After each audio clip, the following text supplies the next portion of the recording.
దేవుని యొక్క వాక్యం ధ్యానించుకుందాం. చిన్న ప్రార్థన. మహిమగల తండ్రి, నీకు స్తోత్రాలయ్యా. నీ వాక్యమే నాకు శాంతినిచ్చిన సువార్త సభల చివరి రోజున కలిసి నేను ఆరాధించుకుని నీ నామమును గొప్ప చేసుకునే భాగ్యం మాకు ఇచ్చినందుకు స్తోత్రాలు. వాతావరణం ద్వారా మాతో మాట్లాడావు, నిన్నెంత ప్రేమిస్తున్నానని. నీ పాదాలకు వందనాలు తండ్రి. ఈ సమయంలో నీ ఆత్మతో నడిపించి నా నోటికి నీవు తోడుండి నీ దక్షిణ హస్తం నాపై ఉంచి మీరే మాట్లాడమని యేసు నామములో ప్రార్థిస్తూ, అందరికీ ఇక్కడున్న వారికి, ఆన్లైన్ ఉన్న వారికి వినగలిగే చెవిని, గ్రహించగలిగే హృదయాన్ని నీ పరిశుద్ధాత్మ అభిషేకమును మాకు అనుగ్రహించమని నీ పాదాలకు మమ్మల్ని అప్పగించి ప్రార్థించి వేడుకొనిచున్నాం. పరమందు ఆసీనుడు అయిన మా పరమ తండ్రి, మా తండ్రి. ఆమేన్. Thank you father. ప్రియులారా, ఈ యొక్క సువార్త సభల యొక్క మెయిన్ సబ్జెక్టే శాంతి. నీ వాక్యమే నాకు శాంతినిచ్చును. శాంతి మీదే ప్రసంగాలు 3 రోజులు జరిగినాయి. ఇది ఎన్నో ప్రసంగం? 6వ ప్రసంగం. ముందు 5 ప్రసంగాలు గుర్తున్నాయా? 6వ ప్రసంగం చేస్తాను, రేపు కావాలంటే 7వ ప్రసంగం కూడా ఇదే సబ్జెక్ట్ మీద చేస్తాను.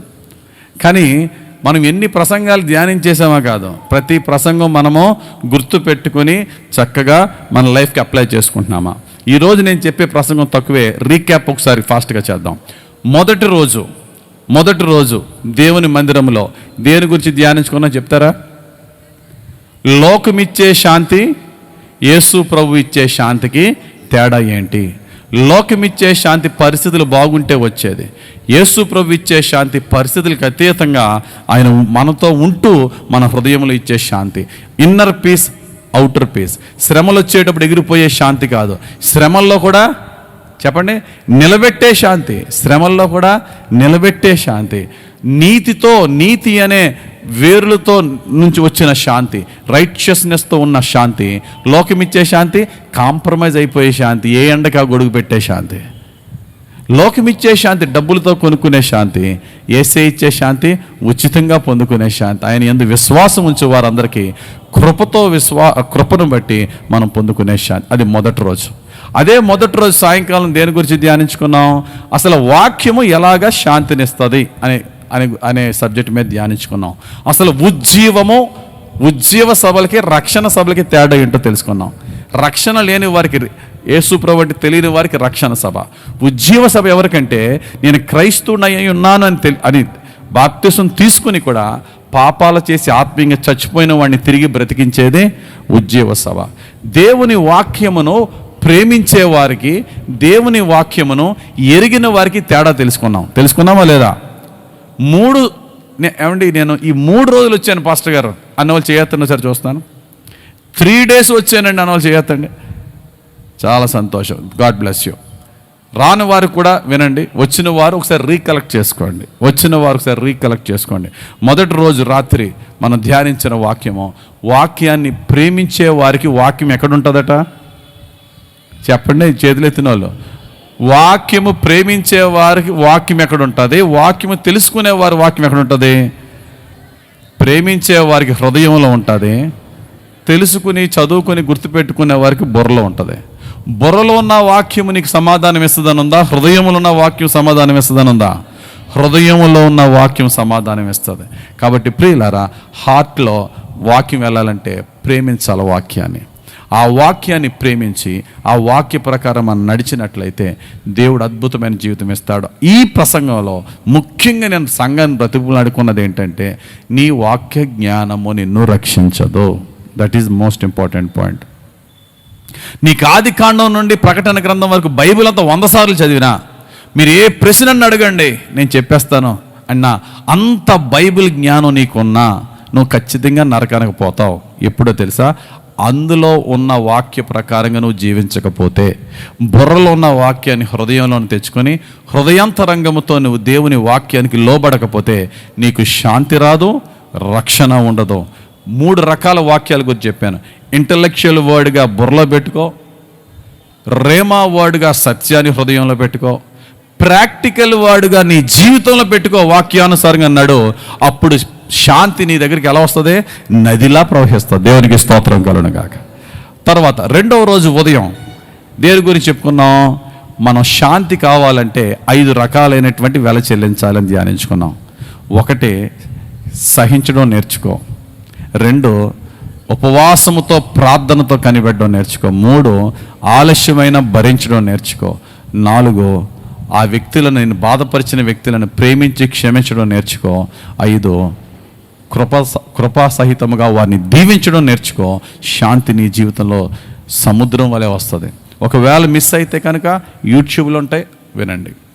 నిన్న రాత్రి మనం దేనికి వచ్చి ధ్యానించుకున్నాం. 2వ రోజు రాత్రి శాంతికి సమాధానానికి తేడా ఏంటి తెలుసుకున్నాం. పీస్కి రీకౌన్సిలేషన్కి తేడా ఏంటి? ఇద్దరు వ్యక్తులతో మధ్య జరిగేది సమాధానం. ఒక వ్యక్తికి సమాధానం ద్వారా హృదయంలో కలిగేది శాంతి. లోకమిచ్చే శాంతి ఏమంటుందంటే, ఒరే దూరంగా ఉండి సమాధానంగా ఉండరా, కొట్టి సారవడం ఎందుకు, నువ్వు అక్కడికి వెళ్ళిపో, నువ్వు ఎక్కడికి వెళ్ళిపో, అక్కడ ఉండి సమాధానంగా ఉంటుంది లోకమిచ్చే శాంతి.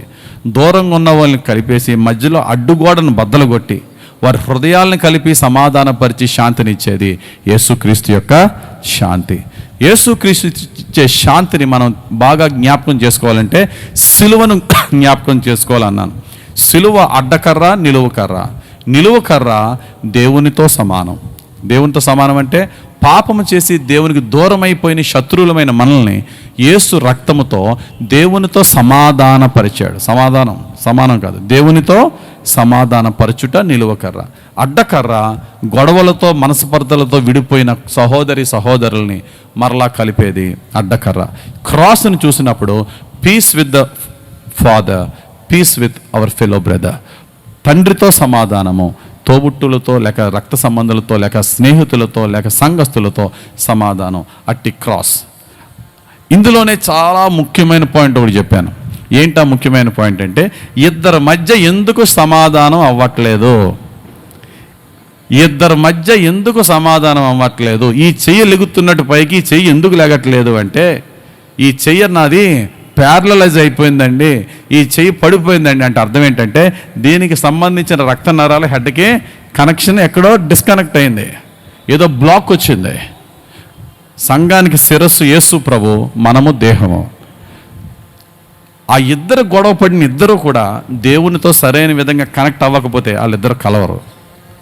ఇద్దరిలో ఒకరన్నా సరే దేవునితో కనెక్ట్ అయ్యి ఇంకొకరు దేవునితో కనెక్ట్ అవ్వకపోయినా, దేవునితో కనెక్ట్ అయిన వ్యక్తి ప్రేమ క్షమాపణ అంటాడు, కానీ దేవునితో కనెక్ట్ అవ్వని వ్యక్తి గెట్ లాస్ట్, నీ మొహం చూడడం పోవతలకు అంటాడు.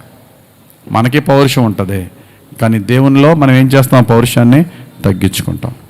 కాబట్టి ఇది తెలుసుకుని సమాధానం, రీకౌన్సిలేషన్ ద్వారా పీస్ వస్తుంది. సమాధానం నుండి శాంతిలోకి వెళ్దాం నేను ధ్యానించుకున్నాం.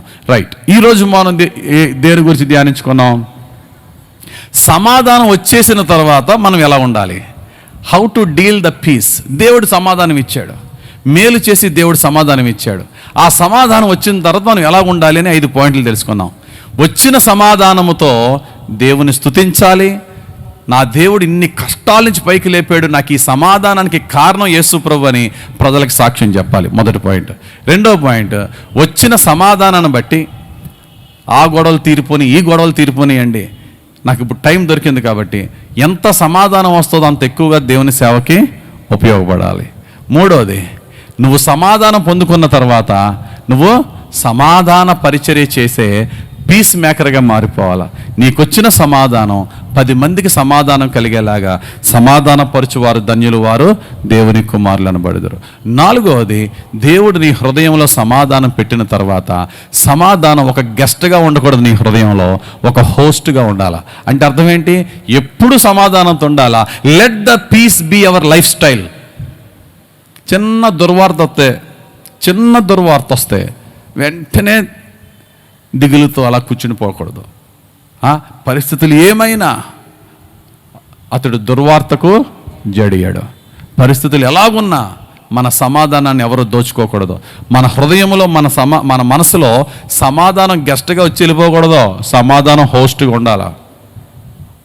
మన ఇంటికి ఓనర్ సమాధానం అవ్వాలా, మన సమాధానం మన ఇంటిని ఏలాలా. అంతేగాని అప్పుడప్పుడు వచ్చి వెళ్ళిపోకూడదు. అది సమాధానం మన లైఫ్ స్టైల్ అవ్వాలా. Last and final, guarding the piece.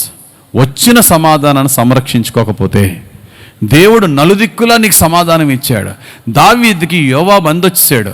యోవాబు అంటున్నాడు, గురువుగారు ఇంక అస్తమాలు నువ్వు యుద్ధానికి ఎందుకు, చక్కగా ఇంట్లో రిలాక్స్ అవ్వు, నేను ఉన్నాను కదా, నేను చూసుకుంటాను కదా. మామయ్య అవుతాడు దావీదు ఎవరికి? యోవాబుకి. రాజా నువ్వు ఇంట్లో ఉండు, నువ్వు రిలాక్స్ అవ్వు, మేమందరం మొత్తం అంతా దున్నేస్తాం, నేను నా సహోదరులు సెరియా కుమారులు మహాబలవంతులు.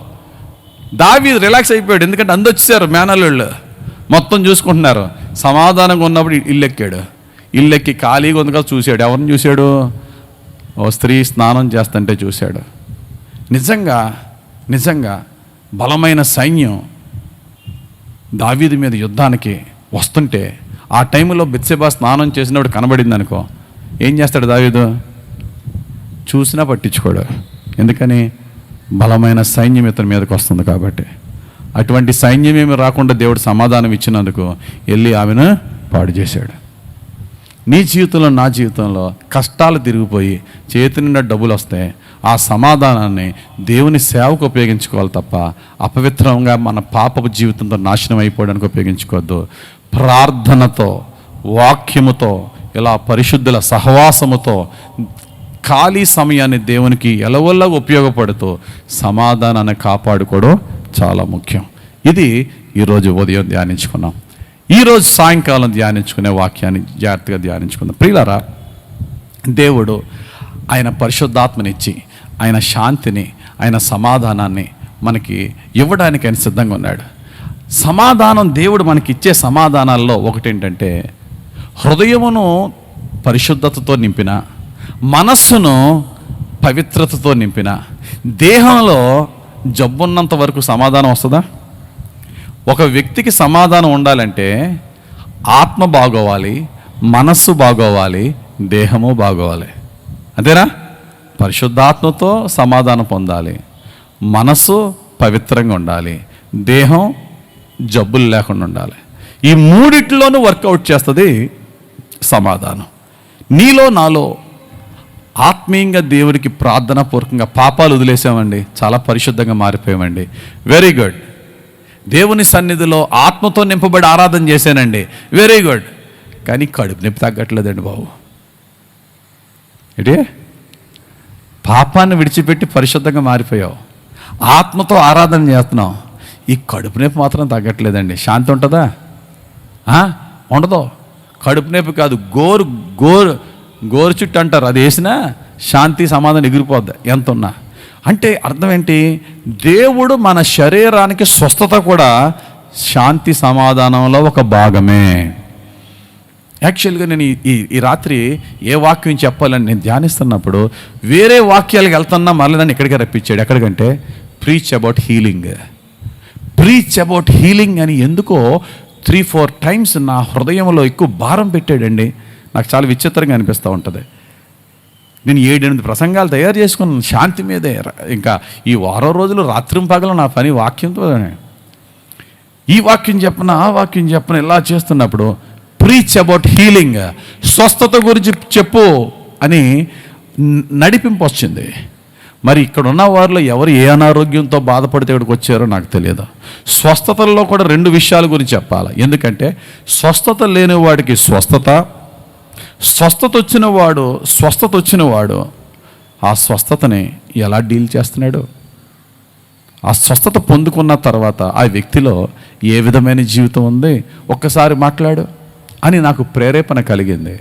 ఒక సత్యం తెలుసుకోండి, హృదయములో, మనసులో సమాధానం ఎంత అవసరమో దేహములో సమాధానం కూడా అంతే అవసరం. అందుకనే దేవుడు కొన్ని సందర్భాల్లో రోగులను స్వస్థపరిచి వెంటనే దానితో ఆ స్వస్థతతో చెప్పిన మాట ఏంటో తెలుసా? చెప్పండి. Go in peace. 12 సంవత్సరాల నుంచి రక్తస్రావం కలిగిన స్త్రీ డాక్టర్ల దగ్గరికి వెళ్ళింది, అన్ని ప్రయత్నాలు చేసింది, పని జరగలే. యేసు ప్రభు గురించి విన్నదే. ఆయన మహాశక్తిమంతుడటండి. ఆయన చచ్చిపోయి 4 రోజుల తర్వాత లాజరును పైకి లేపిన వాడు యేసు, కుష్ఠరోగులు బాగు చేసిన వాడు యేసు, పుట్టుకుంటూ వాడిని స్వస్థపరిచిన వాడు యేసు, పుట్టుకుంటూ వాడిని స్వస్థపరిచిన వాడు యేసు. 12 సంవత్సరాల నుంచి బ్లీడింగ్తో నేను బాధపడుతున్నాను, ఈ రక్తస్రావం నుంచి ఎవడో ఏ వైద్యుడు నన్ను బాగు చేయట్లేదు, ఒక్కసారి ఆయన దగ్గరికి వెళ్దాం. అంత ఈజీయా ఏసే దగ్గరికి వెళ్ళడం? ఏసే దగ్గరికి వెళ్ళడం అంత ఈజీయా? నాలాంటి వాడి దగ్గరికి, పాస్టర్ దగ్గరికి జనాలు బాగానే వచ్చారు, ఇంతవరకు సంతోషం. ఒకవేళ నేను చెయ్యేస్తే స్వస్థత వచ్చేసే వరం దేవుడు ఇచ్చేసాడు అనుకోండి, అప్పుడు నేను ఏం చేయాలి? బ్యారిగేడ్స్ పెట్టాలి ఇక్కడ నేను, అంతేనా? జనాలను పెట్టాలి. ఎందుకని? మీద పడిపోతారు. ఒక వరం ఉన్నదంటే చాలు మీద పడిపోతారు. మరి యేసు ప్రభువుకి ఏ వరం ఉంది? ఆయనే ఓ వరం. ఏ వరం ఏంటి? ఆయనే ఓ వరం. అందుకని ఆయన మీద పడిపోతున్నారు అందరూ, ప్రభువా ప్రభువా ప్రభువా ప్రభు అని. అంతమందిలో రక్తస్రావం కలిగిన స్త్రీకి ఎక్కడుంటుందండి అవకాశం? అందుకనే ఆ స్త్రీ ఏమనుకుంది తెలుసా? యేసు ప్రభుతో మాట్లాడాలని, యేసు ప్రభు చూపు నా మీద పడాలని, యేసు ప్రభుని తాకాలని ఛాన్సే లేదు ఆవిడకి. చివరికి ఏమనుకుంది? వెనకాతల నుండి ఆయనకి తెలియకపోయినా పర్లేదు, ఆయన వస్త్రపు చెంగుని టచ్ చేస్తే చాలు నాకు అనుకుంది. అంతే. దేవునికి స్తోత్రం కలుగును గాక. Just she touched the hem of the Christ garment. యేసు క్రీస్తు యొక్క అంగి అంచును పట్టుకుందట. ఆగిపోయాడు యేసయ్య. వెంటనే పక్కకి తిరిగి పేతురు, యాకోబు, యోహానులు ఉన్నారు. ఎవరు నన్ను తాకారన్నాడు. వాళ్ళకి చాలా ఫన్నీ క్వశ్చన్ లాగా అనిపించింది. పేతురు, యోహాను మీద పడిపోతుంటే తాకేయడం ఏంటి? అందరూ కూడా మీద పడిపోతున్నారు యేసు ప్రభు దగ్గరికి. వెనక్కి తిరిగి ఎవరు నన్ను తాకారంటే, అదేంటి ప్రభువా, మేము అందరం కూడా నీ మీద తాగుతున్న వాళ్ళ. మీ టచ్ వేరు, ఇంకొక వ్యక్తి టచ్ వేరు. The touch full of faith. విశ్వాసముతో నింపబడిన ఒక వ్యక్తి నన్ను తాకితే నా ప్రభావం వెళ్ళింది. I could feel that. Who is that person అని వెనక్కి తిరిగాడు. ఎవరు మాట్లాడలేదు. భయపడుతూ వచ్చింది. అయ్యా నేనే. అమ్మా నీకు స్వస్థత వచ్చింది, సమాధానం గెలిపో, గో ఇన్ పీస్. ఇక్కడ 2 మాటలు ఉన్నాయి, చదవండి ఆ మాట ఒకసారి. మార్కు సువార్త 5:34 మార్కు సువార్త 5:34 మనం చూస్తే, అందుకు ఆయన, కుమారి నీ విశ్వాసము నిన్ను స్వస్థపరచెను, సమాధానము గలదానవై పొమ్ము, నీ బాధ నివారణయై నీకు స్వస్థత కలుగును గాక అని ఆమెతో చెప్పాను. చాలు. స్వస్థతకు ముందు ఏమిచ్చాడు దేవుడు? సమాధానం వెళ్ళు, నీకు స్వస్థ వచ్చింది, నువ్వు వెళ్ళు అంతే అన్నాడు. ద మూమెంట్ షీ టచ్, అప్పుడే స్వస్థ వచ్చింది ఆవిడకి. బయట నిలబడిన వెంటనే, యేసు ప్రభు ముందు నిలబడిన వెంటనే, నీ విశ్వాసము నిన్ను స్వస్థపరిచెను, సమాధానంగా వెళ్ళు. ఇక్కడ 3 మాటలు తీసుకోండి. అక్కడ విశ్వాసము, స్వస్థత, సమాధానం. చెప్పండి అందరూ, వెనకాతలు చెప్పండి. విశ్వాసము, స్వస్థత, సమాధానం అనండి అందరూ ఒకసారి. Very good. ఒక ఆర్డర్. విశ్వాసము, దాన్ని బట్టే నీకు స్వస్థత, దీన్ని బట్టే నీకు సమాధానం. అంటే ఈ సమాధానం దేనితో ముడిపడింది? స్వస్థతతో ముడిపడి ఉంది కదా. స్వస్థత లేకపోతే వాడికి ఎక్కడి నుంచి వస్తుంది సమాధానం? యేసుప్రభుని ముట్టుకుంది, పోనీ సెకండ్ ఇచ్చుకుంది, కానీ పెయిన్ తగ్గలేదు, కానీ బ్లీడింగ్ తగ్గలేదు, వచ్చేస్తుంది సమాధానం? రాదే. నేను బెనిఫిట్ పొందిన తర్వాతనే కదా నాకు సమాధానం. యేసయ్య స్వస్థపరిచి ఆమెకు సమాధానం ఇచ్చాడు. ఈ రోజున స్వస్థతకు లింక్ అయి ఉన్నది ఈ సమాధానం. నీ దేహంలో దేవుడు కార్యం చేసి నీకు సమాధానం ఇస్తాడు. సమాధానం తర్వాత వచ్చేదే సాల్వేషన్, రక్షణ. ఎలాగా? ఈ ప్రాసెస్ ఏంటి అంటే ఒక 7 స్టెప్స్ ఉంటాయి. 7 స్టెప్స్ ఏంటంటే, ముందు నీకు విశ్వాసానికి ముందు ఏంటంటే, నీకు విశ్వాసం ఉండాలంటే ఏం కావాలా? ఆమె యేసు ప్రభు చెంగును ముట్టుకుంది అంటే దానికి ముందు ఆమె యేసు ప్రభు గురించి వినకుండా చెంగు ముట్టేసుకుంటుందా? ఆయన శక్తి ప్రభావాలు తెలియకుండా ఆయన చెంగును ముట్టుకున్నా చాలు, ఆడు తోసేసినా పర్లేదు, ఈడు తొక్కేసినా పర్లేదు అనుకుని ఎంతన్నా రిస్క్ తీసుకుంటానో, ఆయన చెంగు పట్టుకుంటే చాలంది. ఎందుకంటే ఆయన గురించి తెలుసుకుంది. కాబట్టి మొట్టమొదటిగా ఏంటంటే, మనము మన యొక్క రోగము, అనారోగ్యము, స్వస్థత, రక్షణ, సమాధానం, ఈ ప్రాసెస్ అనేది మనం చూసినట్లయితే, మొట్టమొదటిగా దేవుని వాక్యము విను. Listen the word. ఇక్కడికి మీరందరూ వచ్చింది ఎందుకంటే స్వస్థతకు రాలేదు. నేనేమి స్వస్థపరచు వరం, ప్రవసన వరం, అద్భుతాలు చేయే వరం అనేవాడు నేను ఎక్కడ బోర్డులు పెట్టుకోలేదు. మరి జరుగుతాయి ఆ స్వస్థతలు అంటే, ప్రార్థన చేయడం నా పని, స్వస్థపరిచేది ఆయన ఇష్టం. ఆశ్చర్యం ఏముంది? ఎటువంటి స్వస్థత ఆయన చేయగలడు. కానీ నీ జీవితంలో ఆ స్వస్థత పొందుకోవాలి అంటే, నువ్వు ఏ జబ్బుతో ఇక్కడికి వచ్చినా, ఏ వ్యాధితో వచ్చినా, స్వస్థతే. కానీ ఈ స్వస్థతలు జరుగుతాయి, ఆ స్వస్థతలు జరగవని ఉండదు. ఏదన్నా దేవుని దృష్టిలో స్వస్థతే. నీకు ఏ కార్యము జరిగితే నీలో విశ్వాసం బలపడి ప్రభువుకి నీ జీవితాన్ని అప్పగించుకుంటావో, ఏ కార్యము జరిగితే నీకు నిజమైన శాంతి, సమాధానం వస్తుందో, ఆ కార్యము దేవుడు చేయడానికి సిద్ధంగా ఉన్నాడో, అయితే నువ్వు తెలుసుకోవాల్సింది ఏంటంటే, first know about your healer. Know about your healer. నేను స్వస్థపరిచి యేసు ప్రభు గురించి తెలుసుకో. ఎలా తెలుసుకోవాలండి? ఇలాంటి సభలకు వచ్చి యేసు ప్రభు గురించి తెలుసుకో. ఎస్, తెలుసుకున్నానండి. తెలుసుకోవడం వల్ల ఏమొస్తుందండి? వినుట వల్ల కలిగేదేంటి? విశ్వాసం. విశ్వసించకుండా నీకు ఏది రాదు. నువ్వు ఎప్పుడైతే దేవుని యొక్క వాక్యం వింటావో, విన్న వాక్య ప్రకారంగా నీలో విశ్వాసం రావాలా. యేసు ప్రభు నా జీవితంలో ఏమైనా చేయగలడు అనే విశ్వాసం రావాలా. ఎప్పుడైతే నీకు విశ్వాసం వచ్చిందో, ఆ యొక్క విశ్వాసంతో మూడో పన్ను చేయవలసింది ఏంటో తెలుసా? నీకు స్వస్థత రావాలి అంటే, నీ జీవితం సమాధానంతో నింపబడాలి అంటే, విశ్వాసం వచ్చిన వెంటనే ప్రాసెస్, నీ పాపములను ఒప్పుకో. ఎందుకో తెలుసా? అనేక రోగులను యేసు ప్రభు స్వస్థపరిచే ముందు నీ పాపములు క్షమింపబడ్డాయి అనే మాట ఉపయోగించాడు యేసయ్య. ఈ మూడు విషయాలు గుర్తుపెట్టుకోండి. స్వస్థత తర్వాత సమాధానము, స్వస్థతకు ముందు పాపక్షమాపణ. ఏంటి? స్వస్థతకు ముందు పాపక్షమాపణ జరగాల, స్వస్థత తర్వాత సమాధానం వస్తుంది. కాబట్టి స్వస్థతకు ముందు పాపక్షమాపణ జరగాలంటే, పాపక్షమాపణకు ముందు రెండు ఉన్నాయి: పాపములు ఒప్పుకొనుట, మారు మనసు పొందుట. ఒప్పుకొనుటకి మారు మనసు పొందుటకి డిఫరెంట్ తేడా ఏంటండి? Confession and repentance. పాపం, నేను వ్యభిచారం చేశానండి, ఒప్పుకోవడం. ఇక ఎన్నడూ వ్యభిచారం జోలికి వెళ్ళనండి, మారు మనసు పొందడం. అర్థమైందా? రెండు జరగాలి పాపక్షమాపణకు ముందు. కమాన్, 7 స్టెప్స్ ఏంటి? నెంబర్ 1, వాక్యాన్ని వినుట. 2, విన్న వాక్యాన్ని బట్టి విశ్వసించుట. 3, విశ్వసించిన వెంటనే నువ్వు మొట్టమొదటి చేయవలసింది నీ పాపములు ఒప్పుకొనుట. ఒప్పుకున్న తర్వాత నువ్వు దేవుని దగ్గర అడగవలసింది, మారు మనసు పొందేనయ్యా, మరలా దాన్ని జోలికి వెళ్ళనయ్యా అని అడుగుట. ఆ అడిగిన తర్వాత 5వదిగా పాపక్షమాపణ. 5వది ఏంటి? ఫర్గివ్నెస్ ఆఫ్ సిన్స్, పాపక్షమాపణ. ఆ తర్వాత 6వది దేవుడిచ్చే బహుమానం స్వస్థత. అప్పుడు 7వది రక్షణ. అర్థమైంది? అర్థం అవ్వలేదు? చెప్తారా? 7 స్టెప్స్ చెప్తారా? ఇక్కడ ఎవరికన్నా స్వస్థత కావాలంటే మీ దగ్గరికి నా దగ్గరికి మీరు వస్తే దొల్లి ప్రార్థన చేసి మీకేమవుదాం? I cannot guarantee anything. నువ్వు ప్రార్థన చేసి, నేను ప్రార్థన చేసి, ఈ 7 స్టెప్స్ చేయి, దేవుడు కార్యం చేస్తాడు. ఏంటి? వాక్యాన్ని విను. విన్న వాక్యాన్ని బట్టి యేసు ప్రభు నీ జీవితంలో కార్యం చేస్తాడని నమ్ము. నమ్మిన వెంటనే నీలో ఫస్ట్ చేయవలసింది ఏంటి తెలుసా? పరిశుద్ధాత్ముడు నీ హృదయంలోనికి వచ్చి నీతి, పాపము, తీర్పు గురించి ఒప్పిస్తాడు. పాపాన్ని ఒప్పుకో, చేసిన పాపాన్ని దేవుని దగ్గర ఒప్పుకో. 4వది ఏంటి? ఒప్పుకున్న పాపాన్ని బట్టి మరలా దాని జోలికి వెళ్ళనయ్యని మారు మనసు పొందు. 5వది ఏంటి? ఆల్రెడీ చేసేసిన పాప శాపము నా మీద కొట్టివేయి ప్రభు అని పాపక్షమాపణ అడుగు. ఆ తర్వాత కడుపులో నొప్పి ఉందండి, బుర్రలో నొప్పి ఉందండి, కాల్లో జబ్బు, ఏ జబ్బు ఉందో ఆ జబ్బు అప్పుడు చెప్పుకో. అంతేగాని 5 చేయకుండా ఫస్టే జబ్బు తీసే ప్రభు అనొద్దు. ఒక ఆర్డర్ ఉంటుంది, ఒక ప్రోటోకాల్ ఉంటుంది. అప్పుడు 6వది జబ్బు తీ ప్రభు అని దేవుడిని అడుగు, స్వస్థత.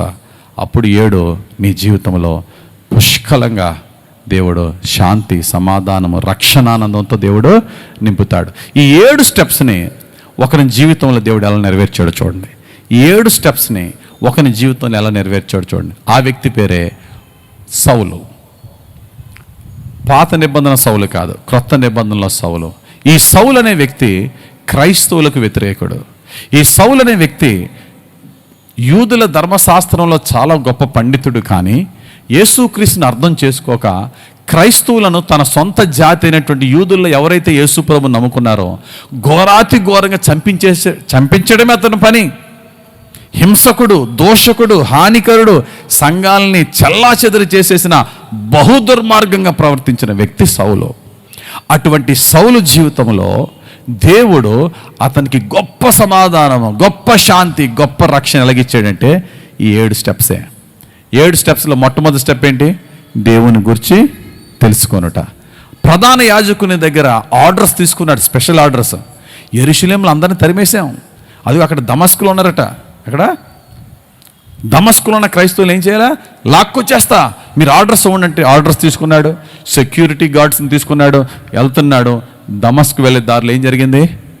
యేసు ప్రభు మహా వెలుగులో నుండి ఒక పెద్ద వెలుగు, ఒక గొప్ప వెలుగులో నుండి ఒక స్వరం వినబడుతుంది. ఆ వెలుగును చూడలేక కింద పడ్డాడు. ఎవరు బాబు ఈ వెలుగంటే, సౌలా సౌలా నీవు నన్నేల హింసిస్తున్నావు.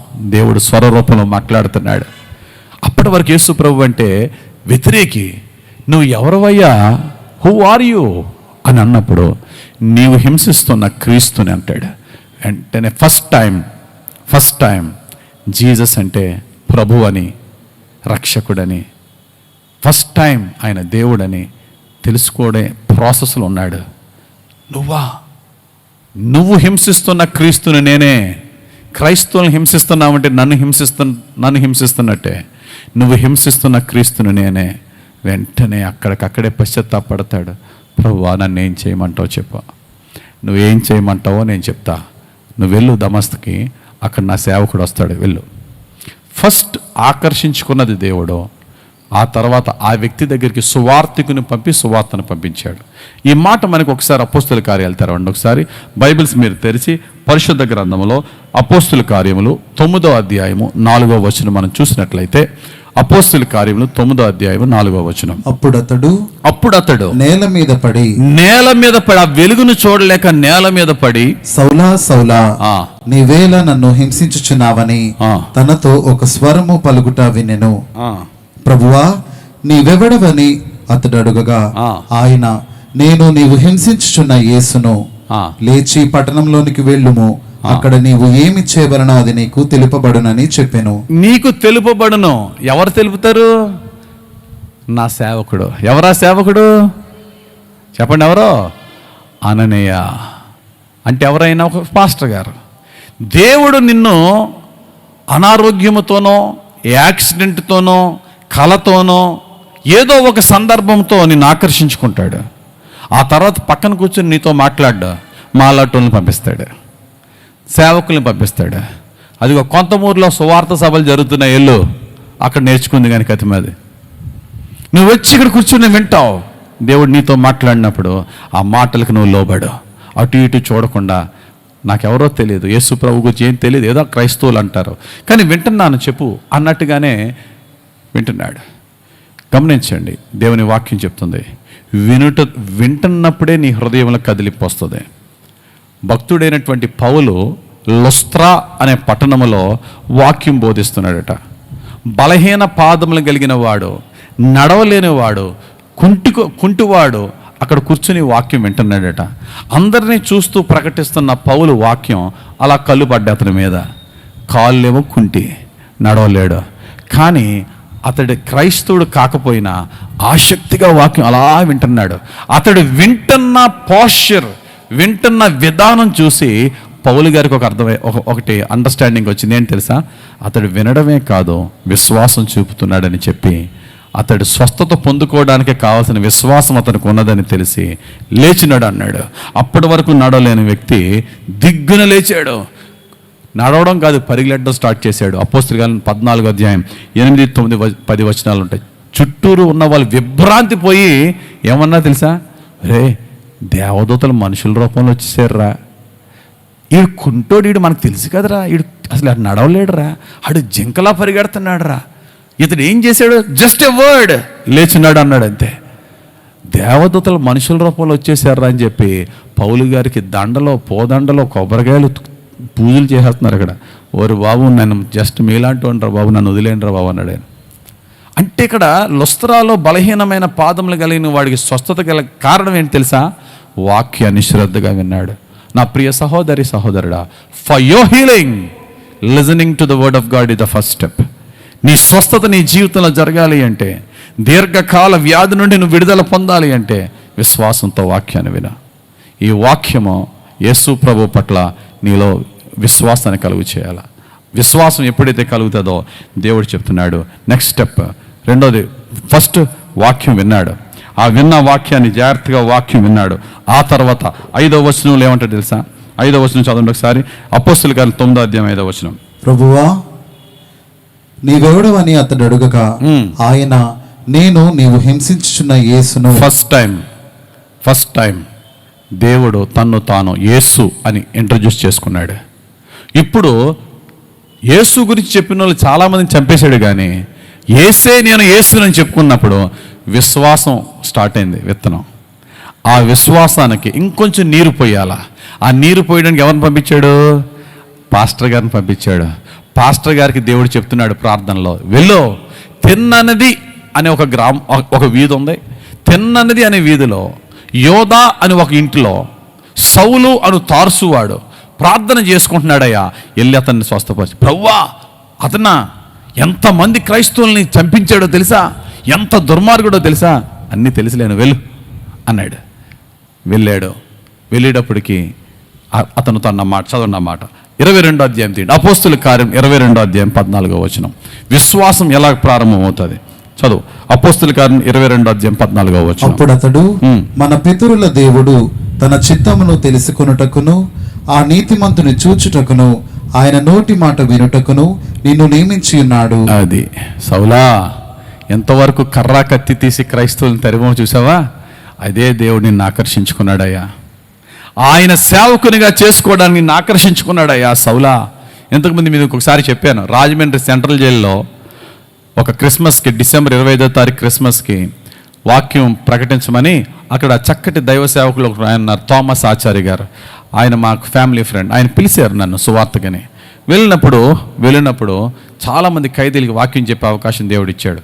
అక్కడ ఒక ఖైదీ అంటున్నాడు, మా ఊర్లో ఎవడన్నా పాస్టర్ వచ్చాడంటే రాళ్లతో కొట్టి తరిమేసేవాడిని అండి. మా ఊర్లో ఎవరినో రప్పించేవాడిని కాదండి పాస్టర్ని. కానీ ఒక మర్డర్ కేసులో నేను జైలుకి వచ్చిన తర్వాత, ఒకరోజు జైల్లో జరుగుతున్న ప్రతి ఆదివారం అన్ని గుడులు ఉంటాయి, మసీదు ఉంటుంది, అన్నీ ఉంటాయి. ఆదివారం పాస్టర్ గారు వాక్యం చెప్తే వాక్యానికి ఆకర్షింపబడి రక్షింపబడ్డాడు. అతను అంటున్నాడు, ఆదివారం ఎప్పుడు వస్తుందా, పాస్టర్ గారు ఎప్పుడు వస్తారా, వాక్యం ఎప్పుడు వస్తుందా అని తప్పిస్తున్నానండి. పాస్టర్లు వస్తే తరిమేవాడు, ఇప్పుడు పాస్టర్ కోసం ఎదురు చూస్తున్నాడు. ఈ సౌలు అటువంటి వాడే. పాస్టర్ని చంపేసిన వాడు తను. దైవ సేవకుడైన అననయ్య వచ్చినప్పుడు వాక్యాన్ని విన్నాడు, అతనిలో విశ్వాసం కలిగింది. నన్ను నియమించుకున్నాడా దేవుడు, నాలాంటి పాపిని నియమించుకున్నాడా? ఎస్. 1 వాక్యం విన్నాడు, 2 విశ్వాసం కలిగింది. ఇప్పుడు 3వదేంటి? కన్ఫెషన్. అంటే నేను ఎంత ఘోర పాపిని ఒప్పుకుంటున్నాడు. నాలాంటి వాడిని కూడా నన్ను ప్రవ్వా ఏం చేయమంటావు ప్రవ్వా అని అడిగాడు దేవుణ్ణి. ప్రవ్వా అంటే అర్థం ఏంటి చెప్పండి. ఇప్పుడు ప్రవ్వా ఏం చేయమంటావు అని అడిగాడంటే అర్థం ఏంటి? I'm ready to do anything. అర్థమైందా? I'm ready to do anything. అతనే అంటాడు, నేను ఇటువంటి వాడిని, ఎంత దుర్మార్గుడిని అంటాడంటే, ఇక్కడ ఒక ఇంతమంది ఇంచుమించు ఇన్ని వేల మందిలో భయంకరమైన పాపుల లిస్ట్ అంతా ఒకళ్ళు చేస్తే అందులో నెంబర్ 1లో ఫస్ట్ ఏ గ్రేడ్, ఏంటంటే ఈ A1, అది ముద్దాయిల్లో ఉంటారు కదా, A1 ముద్దాయిని నేనేనండి అన్నాడు. అంతే. అంటే అర్థం ఏంటి? పాపులలో నేను ప్రధానుడినండి. అప్పటి వరకు ఆయన యొక్క గొప్పలేంటి? తార్సు పట్టణానికి చెందినవాడిని, రోమా పౌరసత్వం కలిగిన వాడిని, ధర్మశాస్త్ర పండితుడిని, ప్రొఫెసర్ గమాలియేలు దగ్గర విద్యాభ్యాసం చేసిన వాడిని, బెన్యామీను గోత్రములో పుట్టిన యూదుడను. అంతేకాదు ఇంకా అనేకమైనటువంటి క్రెడెన్షియల్స్ ఆయన దగ్గర ఉన్నాయి. అవన్నిటినీ కూడా గొప్పగా చెప్పుకునే వ్యక్తి ఇప్పుడు వాటిని పెంటగా ఎంచి నేను ఒక ఘోర పాపిని. This is confession. ఒక వ్యక్తి జీవితంలో దేవుని కార్యం జరగాలంటే నీ డిగ్రీలు, నీ కులాలు, నీ సిటిజన్షిప్, నీ బ్యాంక్ బ్యాలెన్స్, ఫ్యామిలీ బ్యాక్గ్రౌండ్, నువ్వు వేటిని బట్టి నువ్వు అతిశయించావు ఎంతకాలం, దాన్ని పక్కన పడే నువ్వు చేసిన ప్రతి పాపాన్ని ఒప్పుకో. తిమోతికి రాసిన 1 పత్రిక 1వ అధ్యాయం 15వ వచనంలో ఏం ఒప్పుకున్నాడు చూడండి ఒకసారి. ఏమన్నాడు పౌలు గారు? పాపులను రక్షించుటకు క్రీస్తు యేసు లోకమునకు వచ్చెనను వాక్యము నమ్మదగినదియు పూర్ణాంగీకారమునకు యోగ్యమైనదియు నయున్నది. అట్టి వారిలో నేను ప్రధానుడను. చదువు. అయినను నిత్య జీవము నిమిత్తము తనను విశ్వసింపబో వారికి నేను మాదిరిగా ఉండులాగున యేసుక్రీస్తు తన పూర్ణమైన దీర్ఘశాంతమును ఆ ప్రధాన పాపినైన నా యందు కనుపరచునట్లు చాలు కనికరింపబడితిని. ఏ పాపిని అన్నాడు? ప్రధాన పాపిని, నెంబర్ 1 A1 పాపినండి నేను అన్నాడు. ఈరోజు నా సహోదరుడు, ఆ సహోదరి, నీ జీవితంలో యేసు ప్రభు కార్యం జరగాలి అంటే దయచేసి నీ పాపాలను దాయొద్దు. కన్నీరు కార్చు ఆయన దగ్గర. మోకరించు, నువ్వు చేసిన పాపాలను ఒప్పుకో. నీకు బైబిల్లో ఎంత జ్ఞానం ఉందో అదంతా ట్రాష్. నీకు బ్యాంకులో ఎంత బ్యాలెన్స్ ఉందో వేస్ట్. నువ్వు ఎంతమందిని పాస్టర్లను తయారు చేసావో దండగా. నీ వాక్యాలు విని పరలోకానికి వెళ్ళిపోతారు కానీ నువ్వు నరకానికి పోతావు. నీ పాపాన్ని నువ్వు వదలకపోతే దేవుని దగ్గర పాపాన్ని ఒప్పుకున్న నీవు తర్వాత 4వ స్టెప్ ఏంటి? మారు మనసు. దేవుని దగ్గర తీర్మానం తీసుకో. ఎన్ని రోజులు మారు మనసు పొందాడు? 3 రాత్రింపగళ్ళు అన్నపానాలు మానేసి ఏడుస్తూనే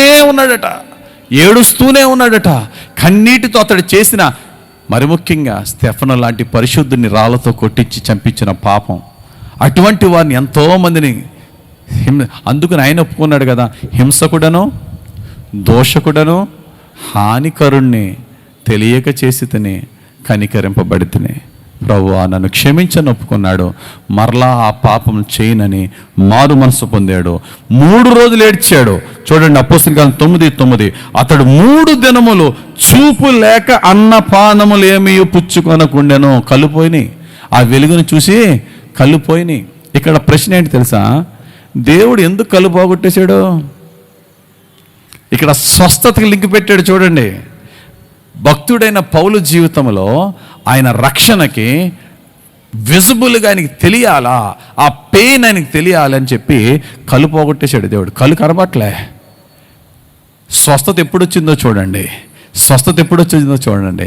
వాక్యం విన్నాడు, విశ్వసించాడు, పాపాన్ని ఒప్పుకున్నాడు, మారు మనసు పొందాడు. 5వది ఏంటి? పాప క్షమాపణ. అననీయ వచ్చి ఆయనకి బాప్తిసం ఇచ్చి నీ పాపములు కడిగి వేయబడుతున్నాయి. చదువు 11వ వచనం చదువు. అపోస్తలుల కార్యం 9వ అధ్యాయం 11వ వచనం. ఇక్కడ ఎవరైనా ఈ వాక్యం వింటున్న వారితో దేవుడు మాట్లాడితే నీ హృదయాన్ని ఆయనకి ఇవ్వడానికి సిద్ధపడు. అతడు, ప్రభువా ఇదిగో నేనున్నానెను. అందుకు ప్రభువు, నీవు లేచి తిన్నని దనబడిన వీధికి వెళ్ళి యూదా అనువాని ఇంట. అది కాదు, 22వ అధ్యాయం 16వ వచనం. అపోస్తుల కార్యములు 22వ అధ్యాయం 16వ వచనంలో, గనుక నీవు తడవు చేయుట ఎందుకు? ఇంకా లేట్ చేయొద్దయ్యా సౌలా, లేట్ చేయడం ఎందుకు? లేచి ఆయన నామమును బట్టి ప్రార్థన చేసి బాప్తిస్మము పొంది నీ పాపములను కడిగి వేసుకొనమని చెప్పాను. ఏంటట? నీ పాపములను కడిగి వేసుకో. బాప్తిస్మం పొందలేదా? ఇంతవరకు కూడా నువ్వు బాప్తిస్మం పొందకుండా దేవుని యందు విశ్వాసం ఉంచుతున్నావా? ఎందుకని పొందలేదు? కులం అడ్డొస్తుందా, లేక మతం అడ్డొస్తుందా, లేక తోబుట్టులు అడ్డొస్తున్నారా, లేక నీ సొంత ప్రజలు నేను వెలేస్తారని భయమా? దేనికి? బాప్తిసం పొందు, నీ పాపములని కడిగి వేసుకో. 5 అయిపోయింది. 5వది ఏంటి? పాపములని క్షమాపణ. ఆ తర్వాత 6వదిగా దైవ సేవకుడు ప్రార్థన చేయగా అతని కన్నుల నుండి 2 పొరల కింద రాలి అతనికి చూపు వచ్చింది. చదవండి అన్నమాట. 9వ అధ్యాయం 17-18 వచనాలు. అపోస్తుల కార్యం 9వ అధ్యాయం 17-18 వచనాలు. అననీయ వెళ్ళి ఆ ఇంట ప్రవేశించి అతని మీద చేతులుంచి, సౌలా సహోదరుడా, నీవు వచ్చిన మార్గములో నీకు కనబడిన ప్రభువైన యేసు నీవు దృష్టి పొంది పరిశుద్ధాత్మతో నింపబడినట్లు నన్ను పంపియున్నాడని చెప్పాను. అప్పుడే అతని కనుల నుండి పొరల వంటివి రాలగా దృష్టి కలిగి లేచి బాప్తిస్మం పొందెను. తర్వాత స్వస్థత వచ్చింది, సంపూర్ణ స్వస్థత వచ్చింది, తేటైన చూపు వచ్చింది, కళ్ళుతో చూస్తున్నాడు. ఆ తర్వాత భక్తుడైనటువంటి ఈ యొక్క అననీయ సౌలుకి బాప్తిసం ఇచ్చాను. నెక్స్ట్ 18, 19, 20 వచనాల్లో బాప్తిసం పొందాను. బాప్తిసం పొందకోక ముందేమన్నాడు? లేచి తడవ చేయక నీ పాపములను కడిగి వేసుకో. ఎందులో కడుక్కోవాలి మన పాపాలు? యేసుక్రీస్తు రక్తంలో. బాప్తిసంతో కడవో. బాప్తిసం అనేది మన పాపాలు కడగో, యేసుక్రీస్తు రక్తమే కడుగుతుంది. ఆయన విశ్వసించు, ఆయన రక్తముతో నీ పాపములు కడుక్కొని పవిత్రపడు, బాప్తిసం పొందు, రక్షింపబడు. ఇది ప్రాసెస్. 7 జరగలేదా? వాక్యం విన్నాడు, విశ్వసించాడు. చెప్పండి, వాక్యం విన్నాడు, విశ్వసించాడు, పాపాలను ఒప్పుకున్నాడు, 3 రోజులు రాత్రింపగళ్ళు కన్నీటితో మారు మనసు పొందాడు, పాపములు కడిగేసుకున్నాడు, స్వస్థత పొందాడు, బాప్తిసం పొంది రక్షింపబడి గొప్ప సమాధానం తెలియాడు. దేవునికి స్తోత్రం కలుగునుగాక. ఒక పాపాత్మురాలు, ప్రొఫెషనల్ ప్రాస్టిట్యూట్, వ్యభిచారమే వృత్తిగా ఉంటున్నవారు, ఘోరమైన అపవిత్రమైన స్త్రీ, యేసు ప్రభు పరిసేయుడని సీమోన్ ఇంట్లో భోజనం చేస్తున్నాడని విని, ఆమెకి ఎవరు ఇన్విటేషన్ ఇవ్వలేదు, అన్ఇన్వైటెడ్ గెస్ట్ అనమాట, వచ్చేసింది. యేసు ప్రభు ఉన్నాడని వచ్చింది. వచ్చాడు ఆయన భోజనం బల్ల దగ్గర, అక్కడ ఆయన పాదాల దగ్గర కూర్చుని పోయి ఏం చేసింది చెప్పండి?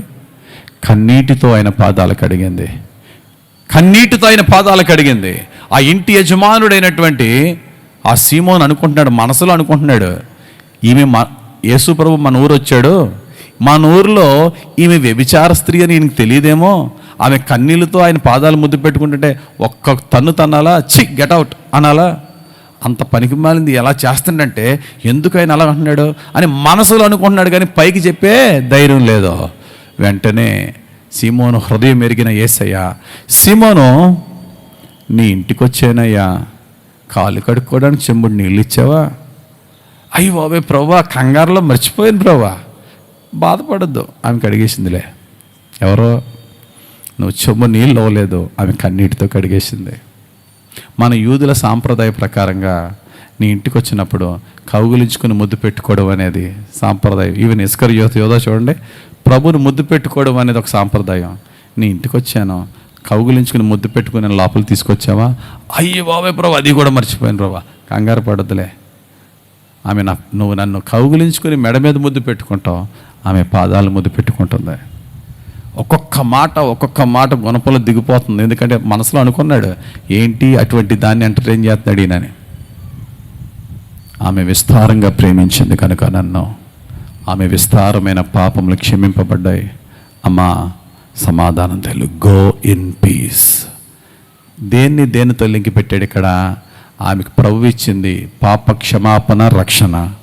దానితో పాటు ఏమి లింక్ పెట్టాడు? నువ్వు ఎప్పుడు రక్షణ పొందుకుంటావో ఆటోమేటిక్గా ఏమొస్తుంది నీ జీవితంలో? సమాధానం వస్తుంది. నువ్వు ఎప్పుడు స్వస్థత పొందుకుంటావో ఆటోమేటిక్గా నీ జీవితంలో ఏమొస్తుంది? సమాధానం వస్తుంది. ప్రతి దాంట్లో సమాధానం ఉంటుందండి. ఒక మాట చెప్పనా, నా మాటలు ముగించే ముందు ఫైనల్గా నా కంక్లూజన్ నేనేం చెప్పే మాట తెలుసా? ప్రతి క్రైస్తవునికి సమాధానం అనేది ఒక హక్కు. నమ్ముతారా? క్రైస్తవునికి సమాధానం అనేది ఒక హక్కు. ఎలాగంటారండి? హక్కుని ఎలా క్లెయిమ్ చేస్తామండి? ఇట్స్ మై రైట్ అని ఎలా చెప్తారండి అంటే, ఒక అద్భుతమైన వాక్యం మీకు చూపిస్తాను చూడండి. యెషయా గ్రంథం తీయండి ఒకసారి.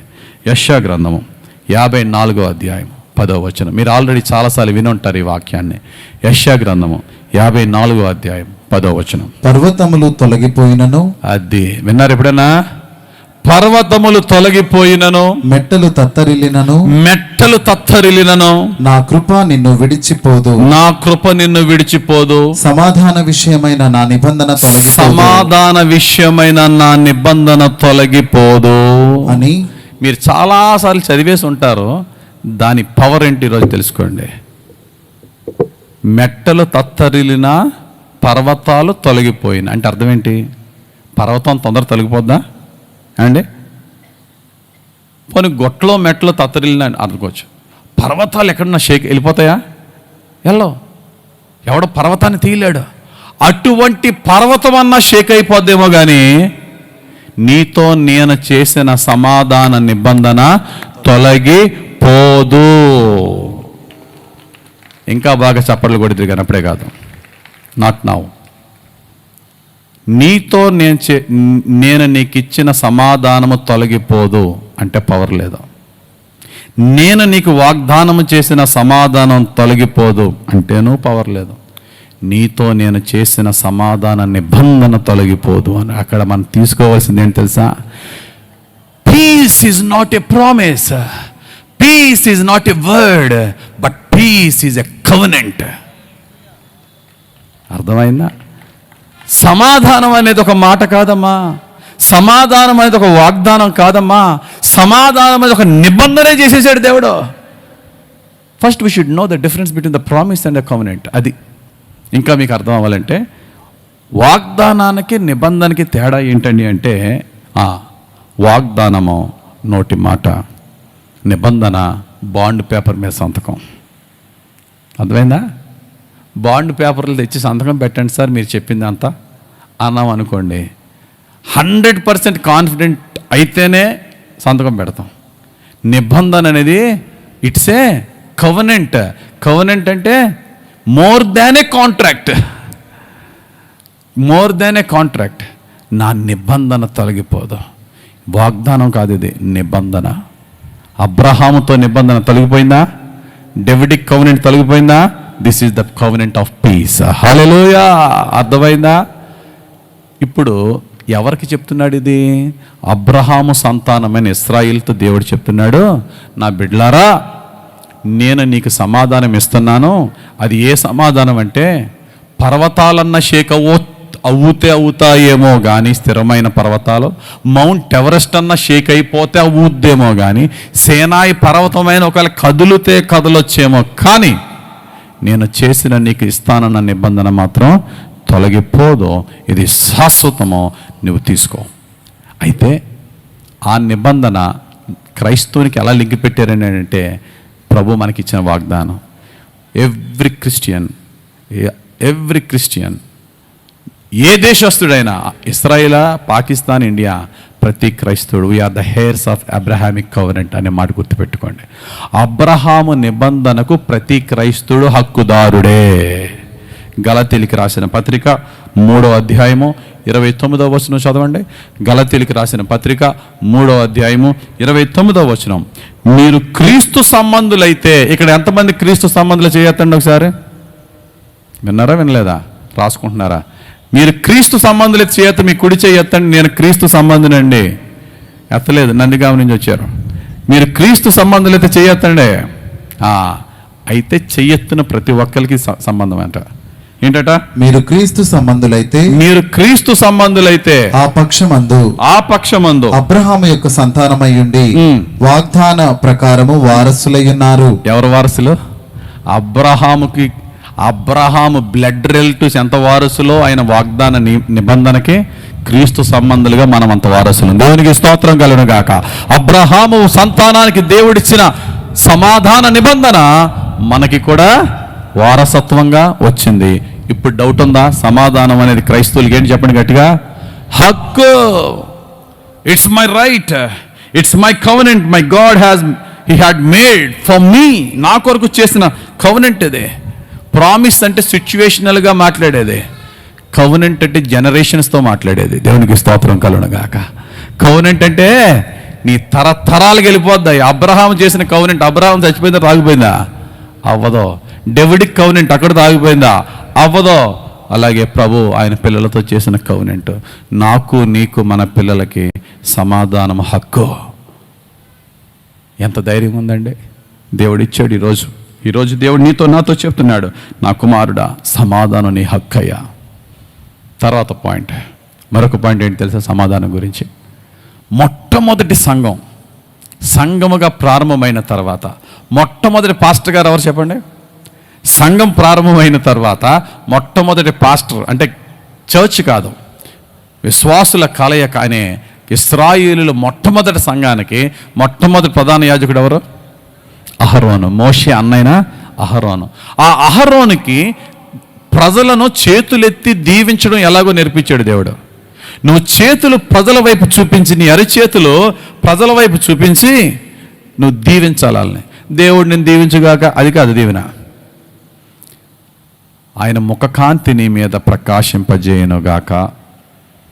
చదవండి ఆ మాట. సంఖ్యాకాండం 6వ అధ్యాయం 24, 25, 26. ఆ దీవెనలన్నిటిలో చివరిన ఏమన్నాడో చూడండి ఒకసారి. సంఖ్యాకాండం 6వ అధ్యాయము 24, 25, 26. యెహోవా నిన్ను ఆశీర్వదించి నిన్ను కాపాడునుగాక. యెహోవా నీకు తన సన్నిధిని ప్రకాశింపజేసి నిన్ను, ఆయన సన్నిధి నీ మీద ప్రకాశింపజేసి నిన్ను కరుణించునుగాక. యెహోవా నీ మీద తన సన్నిధి కాంతి ఉదయింపచేసి, ఆయన సన్నిధి యొక్క మొత్తం ప్రకాశమంతా నీ ముఖం మీద ఉదయింపచేసేసి నీకు సమాధానము కలుగజేయునుగాక. Amen. That is the final blessing. ఆయన పరలోకపు సన్నిధి వెలుగంతా నీ మీదకి వచ్చేను గాక. వచ్చేస్తే ఏంటండి? నీకు సమాధానం కలుగును గాక. హెవెన్ గ్లోరీ అంతా నీ మీద మేనిఫెస్టేషన్ అవుతాయి. ఎండ్ ప్రోడక్ట్ ఏంటి చెప్పండి? పీస్. అంత గొప్పదండి సమాధానం. తేలిగ్గా తీసేద్దాం. పరలోకపు గవిని, పరలోకపు సన్నిధి అంతా నీ మీద ముఖం మీదకి వస్తే నీకు వచ్చేది ఏంటో తెలుసా? దేవుని ముఖకాంతి మన మీదకి వస్తే మన చీకటి తొలగిపోదా? ఆయన ముఖకాంతి మన మీదకి వస్తే చీకటి పోద్ది. ఆయన ముఖకాంతి మన హృదయంలోకి వస్తే భయం పోద్ది. ఆయన ముఖకాంతి మన బుర్రలోకి వస్తే కన్ఫ్యూజన్ పోద్ది, అయోమయమైన గతి పోద్ది. ఆయన ముఖకాంతి మన జీవితంలోకి వస్తే కలిగిన అవమానం పోతాయి, అన్నీ పోయాయి. కానీ అదే ముఖకాంతి మన మీదకి వస్తే సమాధానం వస్తుంది. దేవునికి స్తోత్రం కలుగును గాక. భయం పోద్ది, చీకు చింతలు పోతాయి, వ్యాధులు పోతాయి, రోగాలు పోతాయి, అవమానాలు పోతాయి. వచ్చేదేంటి? దేవుడు తన ముఖకాంతిని ప్రకాశింపజేసి నీకు సమాధానము కలుగజేయును గాక. కాబట్టి మొట్టమొదటి క్రైస్తవులకి సమాధానం అనేది హక్కు. రెండవది క్రైస్తవులకి దేవుడిచ్చిన ఆశీర్వాదం. అది దేవుడిచ్చిన ఆశీర్వాదం. మీరు ఎలా తీసుకుంటారంటే, అలా కాదండి, ఆ ఆశీర్వాదం అనేది ఓన్లీ ఆ ఇశ్రాయేలుకి అక్కడ వారికి మాత్రమే ఇచ్చిన ఆశీర్వాదం కదండి అని అనుకుంటారేమో. కానీ సేమ్ డైలాగ్, పీస్ అనేది వారికి, నువ్వు ఒక పాస్టర్గా ఓ అహరోను వారికి పీస్ అనే బ్లెస్సింగ్ ఇవ్వన్నాడు కదా. ఇక్కడ క్రొత్త నిబంధనలో యేసు ప్రభు 12 మంది శిష్యుల్ని పిలిచి ఇద్దరిద్దరిని పంపించి సువార్తకి వెళ్ళండి, ఆ ఇళ్ళకి వెళ్ళండి, వెళ్ళి ఆ ఇంట్లో అడుగు పెట్టిన వెంటనే మీ నోట్లో చేయమాట రావాలి చెప్పండి. అడుగు పెట్టిన వెంటనే రావాలా? సమాధానం ఈ గృహంలోకి కలుగును గాక. హల్లెలూయా. అక్కడ వారు సమాధానంకు అర్హులైతే సమాధానం వారి మీద ఉంటుంది, లేకపోతే ఆ సమాధానం మీతో పాటు వచ్చేస్తుంది. లోకాసు వార్త 10వ అధ్యాయం 5వ వచనం. కాబట్టి పీస్ అనేది పాత నిబంధన గ్రంథానికి సంబంధించింది మాత్రమే కాదు, క్రొత్త నిబంధనలో యేసు ప్రభు ఆయన సేవకులకు, పాస్టర్లు ప్రతి ఒక్కరు కూడా బయట వారిని మీరు దీవించేది అన్నిటికంటే పెద్ద దీవెన సమాధానం కలుగును గాక. అంటే అర్థం ఏంటో తెలుసా? పరలోకపు వెలుగు అంతా నీ మీదకి వచ్చి నీకు ఇచ్చేది సమాధానం. కాబట్టి శాంతి, సమాధానం అనేది క్రైస్తవుల హక్కు. తర్వాత నెక్స్ట్ ఏంటి? సమాధానం అనేది ప్రతి దైవ సేవకుడు సంఘాన్ని దీవించే శ్రేష్టమైన దీవెన. ఇంకోటి ఏంటో తెలుసా? సమాధానం అనేది దేవుని కొరకు నిలబడిన వారికి వంశ పారంపర్యముగా వచ్చే వారసత్వం. దేవునికి స్తోత్రం కలుగును గాక. ఫినెహాసుని తీసుకోండి ఎగ్జాంపుల్. సమాజంలో ఫినెహాసు అక్కడ వ్యభిచారాలు చేస్తున్నారని చెప్పి తెలిసి దేవుని తెగులు ఇశ్రాయేలు మీదకి వచ్చినప్పుడు, అయినా ఇంకోటి వెళ్ళి అన్యులతో వ్యభిచారం చేస్తుంటే ఫినెహాసు ఏం చేశాడు? వ్యభిచారం చేస్తున్న బల్లుని తీసుకెళ్ళి పయనించి కిందకి వేసేసాడు అంతే. దేవుడు అన్నాడు, ఫినెహాసు నేను భరించలేకపోయిన దాన్ని నా కోపము తన తీసుకుని నా కొరకు రోషం కలిగి ఉన్నాడు కనుక ఫినెహాసుకు ఒక పెద్ద దీవెనిస్తానన్నాడు. ఏంటి ప్రభు దీవెన? 100 ఎకరాల భూమా, 100 కేజీలు బంగారమా? ఏంటి తెలుసా? సమాధానం. దేవుడిచ్చిన మాట అదే. నీకు 100 ఎకరాల భూమి కంటే, 100 కేజీల బంగారం కంటే నీ వంశ పారంపర్యమైన సమాధానం నేను ఇవ్వబోతున్నాను. దేవునికి స్తోత్రం కలుగును గాక. చదవండి అన్నమాట. సంఖ్యాకాండం 25వ అధ్యాయం 12-13 వచనాలు మనం చూసినట్లయితే, సంఖ్యాకాండం 25వ అధ్యాయం 12-13 వచనాల్లో, కాబట్టి నీవు అతనితో ఇట్లనుము, అతనితో నేను నా సమాధాన నిబంధనను చేయుచున్నాను. కమాన్. ఏంటి చెప్పండి? ఇది సమాధానం ఒక్కటే కాదు, నెక్స్ట్ ఏంటి? దాని సమాధానం పక్కనే ఉంది, నిబంధన. Very powerful, the covenant of piece. నిబంధన ఇందాక చెప్పాను కదా, ఆ సిచ్యువేషన్లో ఆ వ్యక్తితో చెప్పేది ప్రామిస్, పిల్లలకి వెళ్ళిపోయేది నిబంధన. అందుకు నెక్స్ట్ వచనం చదవండి ఒకసారి. అది నిత్యమైన యాజక నిబంధనగా అతనికిని అతని సంతానమునకును కలిగి ఉండును. ఆమేన్. మీలో ఎంతమంది నా దీవెన నాతోనే ఆగిపోకూడదు, నా పిల్లలకి వెళ్ళాలండి అనే వాళ్ళు చేయొద్దండి ఒకసారి. ఎవరు ఎత్తకుండా ఉంటారండి? ఇంకా మనలో పిచ్చతల్లులు ఉంటారు. ఎలాంటి వాళ్ళు అంటే, నాకు లేకపోయినా పర్లేదండి, నా పిల్లలకు వచ్చినా చాలండి అంటాం. అంత ఇష్టం మన పిల్లలంటే మనకి. ఆ దీవెన నాకు రాకపోయినా పర్లేదండి, నా పిల్లలకు వస్తే చాలండి. We love our children like that. దేవుడు అంటున్నాడు, నాయనా నా కొరకు రోషంగా ఉండరా, నిన్ను బట్టి నీ పిల్లలకి సమాధానం ఇస్తాను నేను. నీ తరతరాలకి నేను నా నిబంధనగా నేను నీకు సమాధానం ఇస్తాను. 3 తెలుసుకున్న 5 విషయాలు. ఇంకో 2 చెప్పి ముగిస్తాను. 1, సమాధానం మన హక్కు. ఏంటి? సమాధానం మన హక్కు. 2, సమాధానం దైవ సేవకుడు సంఘాన్ని దీవించే శ్రేష్టమైన దీవెన. అది పొందుకునే హక్కు క్రైస్తవునిగా నీకు నాకుంది. 3, దేవుని కొరకు యథార్థంగా రోషంగా జీవిస్తే సమాధానం ఎలాగొస్తుంది? నా నుండి నా పిల్లలకు వస్తుంది. 4వది ఏంటో తెలుసా? సమాధానం యొక్క గొప్పతనం. నాయనా, నువ్వు వేసే ప్రతి అడుగు సమాధానమే. చెప్పండి, ఏంటి? నా బిడ్డ, నువ్వు వేసే ప్రతి అడుగు సమాధానం అంటున్నాడు దేవుడు. ఎలా ప్రభువా అంటే, సర్వాంగ కవచం గుర్తుందా? అపోస్తులైనటువంటి పౌలు గారు ఎఫెసీకి రాసిన పత్రిక 6:12 సర్వాంగ కవచంలో రక్షణ అనే శిరస్త్రానం అట, వాక్యం అనే ఆత్మ ఖడ్గం అట, విశ్వాసం అనే డాలట, నీతి అనే మైమరు అట, సత్యమైన దట్టి అట. మరి షూవో చెప్తలే సునీత, నవ్వుతున్నావు నువ్వే చెప్పు. మరి షూవో అందరు కనబడుతున్నారు నాకు.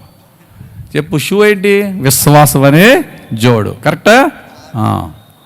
కరెక్ట్గా వింటే సరిగ్గా ఉంటుంది. ఏంటి చెప్పు? ఏ జోడు? సమాధానం అనే జోడు. అంతేనా? సమాధానం అనే జోడు.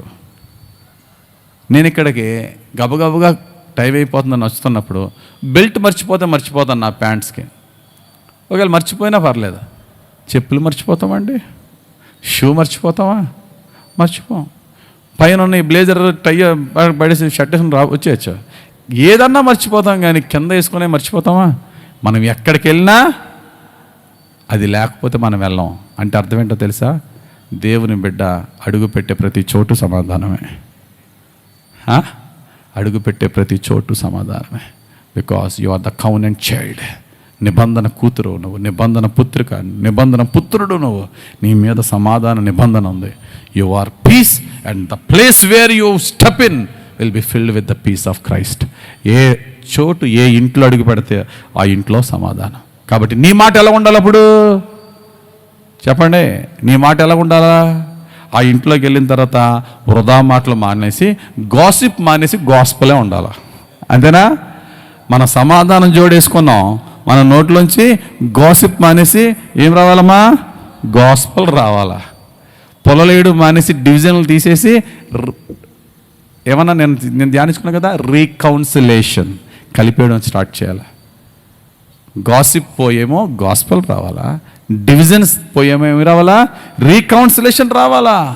ఫియర్ పోయి పీస్ రావాలా. ఎక్కడ అడుగు పెట్టు సమాధానం. అండ్ లాస్ట్ అండ్ ఫైనల్, దేవుడు ఈ రాత్రి మనల్ని ఇక్కడి నుంచి పంపే ముందుగా మనందరికీ ప్రవేశిస్తున్న ఆశీర్వాదం ఏంటంటే, మనమందరం కూడా నేను చాలాసార్లు చెప్తాను, క్రైస్తవ్యం అనేది మతమా మార్గమా? క్రైస్తవ్యం అనేది మతమా మార్గమా?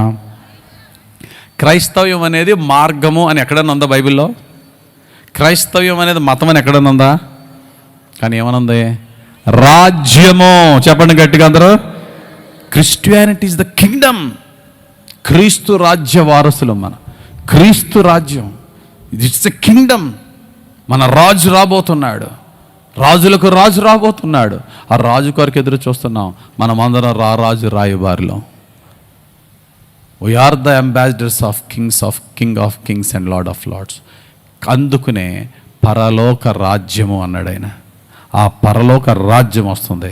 ఆ పరలోక రాజ్యములో 3 ముఖ్యంగా ఉంటాయట. పరలోక రాజ్యం అంటే తినడం తాగడం కాదు బాబు. ఏంటట పరలోక రాజ్యం అని చెప్పాడండి?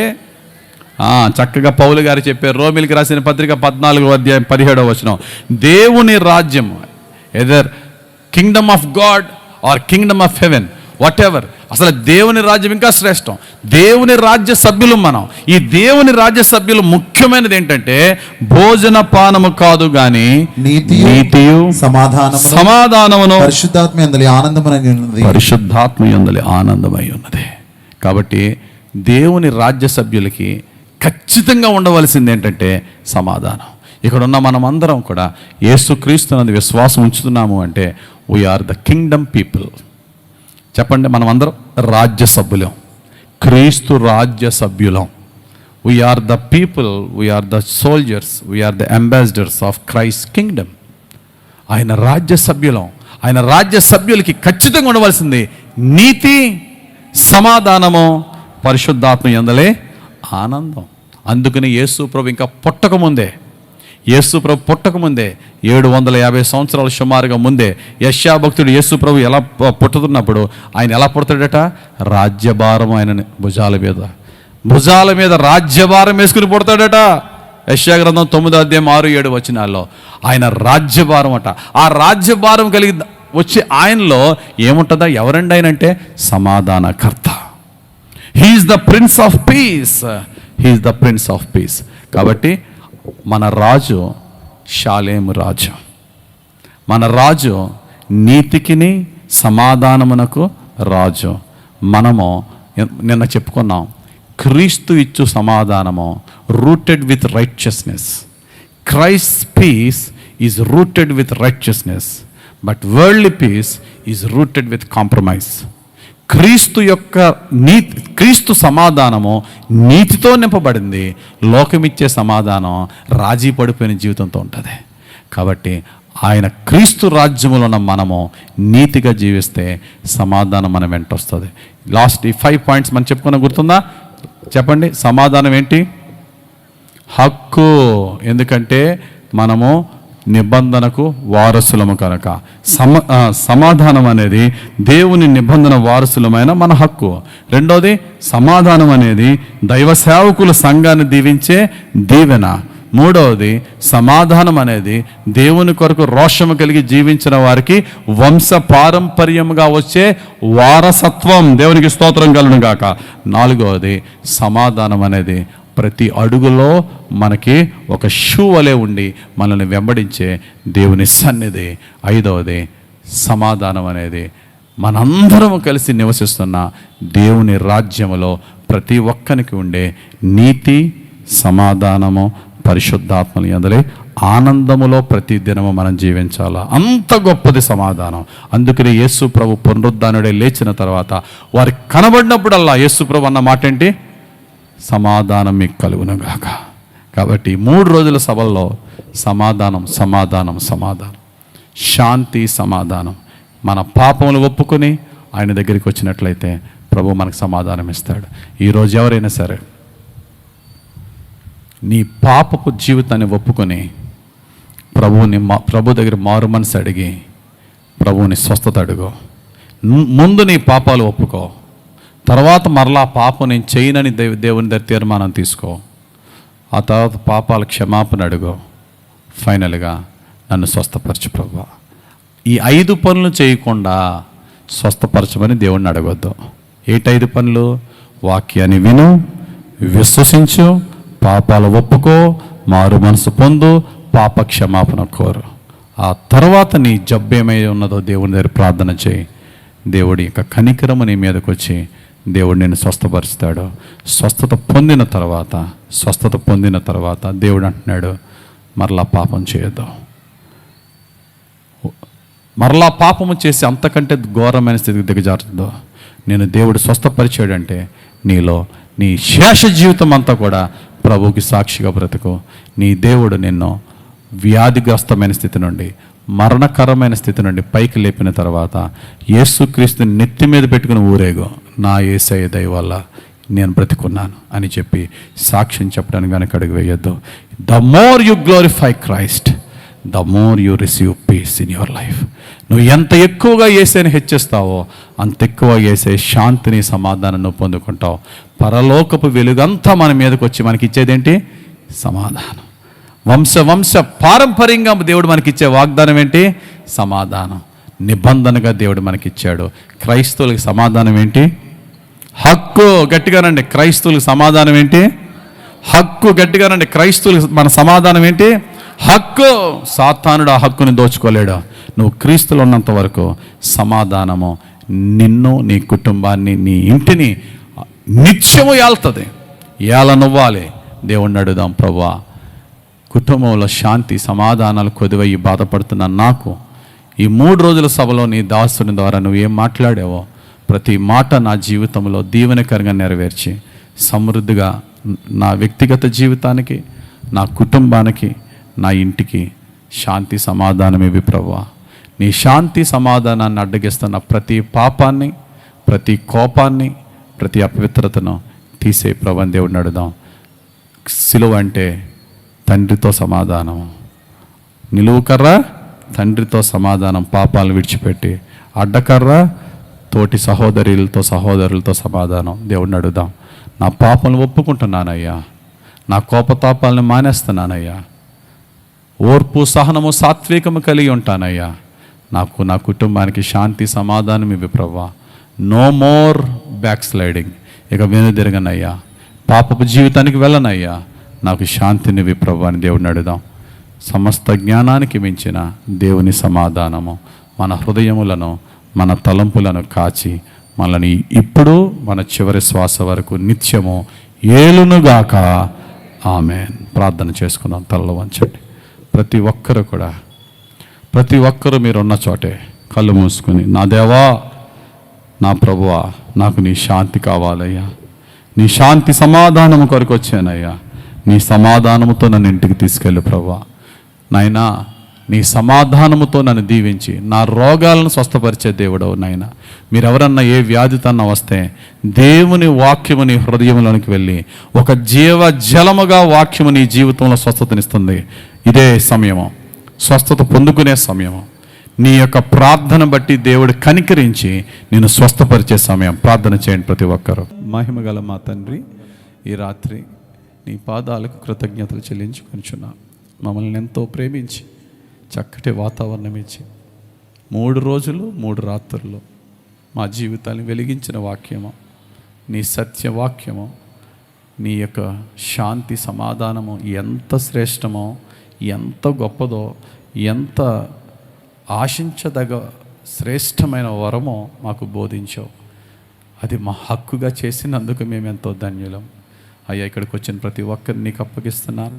ఎవరి శరీరములో ఏ అనారోగ్యముతో వారు శాంతి సమాధానాలు కోల్పోయారో, ఈ వాక్యం విని విశ్వసించి వారి పాపములు ఒప్పుకొని విడిచిపెట్టి మారు మనసు పొంది నీ క్షమాపణ పొంది ఆశ్చర్యంగా వారి స్వస్థత పొందుకొని గొప్ప శాంతి, గొప్ప సమాధానము, గొప్ప రక్షణతో శాశ్వత జీవితము నీకు సాక్షిగా బ్రతికే భాగ్యము దయచేయమని ధ్యానించిన వాక్యం మా జీవితాల్లో నెరవేర్చమని, ఎవరి కుటుంబాల్లో శాంతి సమాధానాలు కొదువై ఉన్నాయో అందరి కుటుంబాలు, మా అందరి కుటుంబాలకి, ఇక్కడున్న వారికి మాత్రమే కాదు, ఆన్లైన్లో ఎక్కివిస్తున్న వారందరికీ సమృద్ధిగా నీ శాంతి సమాధానం ఇచ్చి వారిని దీవించమని, వారి కుటుంబాలని, గృహాలని దీవించమని, నీ దీవెనలతో మమ్మల్ని ఇంటికి తీసుకువెళ్ళమని యేసయ్య పుణ్యనామములో ప్రార్థించి వేడుకొనుచున్నాము.